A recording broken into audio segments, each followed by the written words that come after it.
Hi hello to everyone, welcome to my channel. ఇవాళ సిగ్గా ఉందనైతే బయటకి అయితే వెళ్తున్నాం రెస్టారెంట్ కి. మేమైతే రెస్టారెంట్ కి అయితే వచ్చేసాం. నాకు సిగ్గా ఉన్నప్పుడు ఏదైనా సూప్ తాగితేనే రిలీఫ్ గా ఉంటుంది, అందుకని ఇవాళ రెస్టారెంట్ కి అయితే వచ్చాం. ఇంతలో మా చిన్నోడైతే మెనూ లాక్కొని మమ్మీ నేను ఆర్డర్ ఇస్తానని అయితే తీసుకున్నాడు. చూడండి ఎలా చూస్తున్నాడు మెనూని.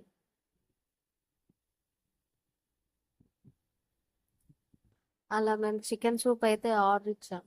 ఆర్డర్ అయితే తీసుకొచ్చారు. ఇప్పుడు చికెన్ సూప్ అయితే ఫినిష్ చేసుకొని బిర్యానీ అయితే తిన్నాం. బిర్యానీ అయితే అస్సలు తినలేకపోయాను. సూప్ అయితే చాలా అంటే చాలా స్పైసీ, టూ స్పైసీ చేశారు. అలా అయినా సరే న్యాయం చేయాలి కదా బిర్యానీకి, అందుకని ఫినిష్ చేసుకొని అయితే ఇంటికైతే బయలుదేరా. మీరు కూడా నాలా సిక్ అయినప్పుడు మీరైతే ఏ ఫుడ్ ప్రిఫర్ చేస్తారో కామెంట్ సెక్షన్ లో కామెంట్ చేయండి. సరే మరి ఉంటాను.